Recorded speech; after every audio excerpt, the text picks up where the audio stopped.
شروع اللہ کا نام لے کر جو بڑا مہربان نہایت رحم والا ہے۔ مومنو،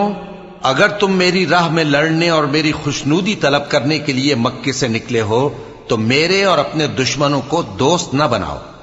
تم تو ان کو دوستی کے پیغام بھیجتے ہو اور وہ دین حق سے جو تمہارے پاس آیا ہے منکر ہیں،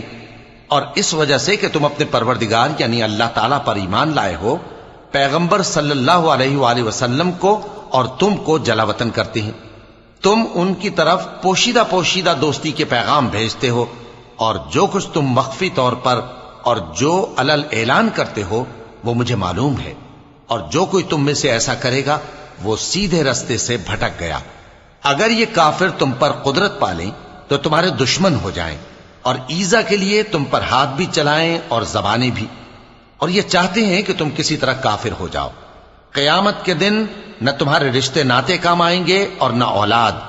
اس روز وہی تم میں فیصلہ کرے گا، اور جو کچھ تم کرتے ہو اللہ اس کو دیکھتا ہے۔ مسلمانوں،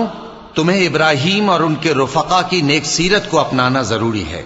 جب انہوں نے اپنی قوم کے لوگوں سے کہا کہ ہم تم سے اور ان بتوں سے جن کو تم اللہ کے سوا پوجتے ہو بے تعلق ہیں، ہم تمہارے معبودوں کے کبھی قائل نہیں ہو سکتے، اور جب تک تم ایک اللہ پر ایمان نہ لاؤ ہم میں تم میں ہمیشہ کھلم کھلا عداوت اور دشمنی رہے گی۔ ہاں، ابراہیم نے اپنے باپ سے یہ ضرور کہا تھا کہ میں آپ کے لیے مغفرت مانگوں گا، اور میں اللہ کے سامنے آپ کے بارے میں کسی چیز کا کچھ اختیار نہیں رکھتا۔ اے ہمارے پروردگار، تجھی پر ہمارا بھروسہ ہے، اور تیری ہی طرف ہم رجوع کرتے ہیں، اور تیرے ہی حضور میں ہمیں لوٹ کر آنا ہے۔ اے ہمارے پروردگار، ہم کو کافروں کے ذریعے فتنے میں نہ ڈالنا، اور اے ہمارے پروردگار ہمیں معاف فرما، بے شک تو غالب ہے، حکمت والا ہے۔ تم مسلمانوں کو یعنی جو کوئی اللہ کے سامنے جانے اور روز آخرت کے آنے کی امید رکھتا ہو اسے ان لوگوں کی نیک سیرت اپنانی چاہیے، اور جو روگردانی کرے تو اللہ بھی بے نیاز ہے، لائق حمد و ثنا ہے۔ عجب نہیں کہ اللہ تم میں اور ان لوگوں میں جن سے تم دشمنی رکھتے ہو دوستی پیدا کر دے، اور اللہ قادر ہے، اور اللہ بخشنے والا ہے، مہربان ہے۔ جن لوگوں نے تم سے دین کے بارے میں جنگ نہیں کی اور نہ تم کو تمہارے گھروں سے نکالا، ان کے ساتھ بھلائی اور انصاف کا سلوک کرنے سے اللہ تم کو منع نہیں کرتا۔ اللہ تو انصاف کرنے والوں کو دوست رکھتا ہے۔ اللہ انہی لوگوں کے ساتھ تم کو دوستی کرنے سے منع کرتا ہے جنہوں نے تم سے دین کے بارے میں لڑائی کی اور تم کو تمہارے گھروں سے نکالا اور تمہارے نکالنے میں اوروں کی مدد کی۔ تو جو لوگ ایسوں سے دوستی کریں گے وہی ظالم ہیں۔ مومنوں، جب تمہارے پاس مومن عورتیں وطن چھوڑ کر آئیں تو ان کی آزمائش کر لو، اور اللہ تو ان کے ایمان کو خوب جانتا ہے۔ سو اگر تم کو معلوم ہو کہ وہ مومن ہیں تو ان کو کفار کے پاس واپس نہ بھیجو کہ نہ یہ ان کو حلال ہیں اور نہ وہ ان کو حلال ہیں، اور جو کچھ انہوں نے ان پر خرچ کیا ہو وہ ان کو دے دو، اور تم پر کچھ گناہ نہیں کہ ان عورتوں کو مہر دے کر ان سے نکاح کر لو، اور کافر عورتوں کے ساتھ تعلقات نکاح باقی نہ رکھو،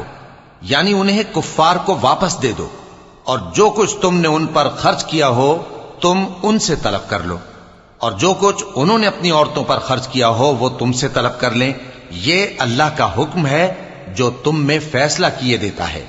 اور اللہ جاننے والا ہے، حکمت والا ہے۔ اور اگر تمہاری بیویوں میں سے کوئی تمہارے ہاتھ سے نکل کر کافروں کے پاس چلی جائے اور اس کا مہر وصول نہ ہوا ہو، پھر تم ان سے جنگ کرو اور ان سے تم کو غنیمت ہاتھ لگے، تو جن کی بیویاں چلی گئی ہیں ان کو اس مال میں سے اتنا دے دو جتنا انہوں نے خرچ کیا تھا، اور اللہ سے جس پر تم ایمان لائے ہو ڈرتے رہو۔ اے پیغمبر صلی اللہ علیہ وآلہ وسلم، جب تمہارے پاس مومن عورتیں اس بات پر بیعت کرنے کو آئیں کہ نہ تو اللہ کے ساتھ شرک کریں گی، نہ چوری کریں گی، نہ بدکاری کریں گی، نہ اپنی اولاد کو قتل کریں گی، نہ اپنے ہاتھ پاؤں کے درمیان کوئی بہتان باندھ لائیں گی، اور نہ نیک کاموں میں تمہاری نافرمانی کریں گی، تو ان سے بیعت لے لو اور ان کے لیے اللہ سے بخشش مانگو، بے شک اللہ بخشنے والا ہے، مہربان ہے۔ مومنوں، ان لوگوں سے جن پر اللہ غصے ہوا ہے دوستی نہ کرو،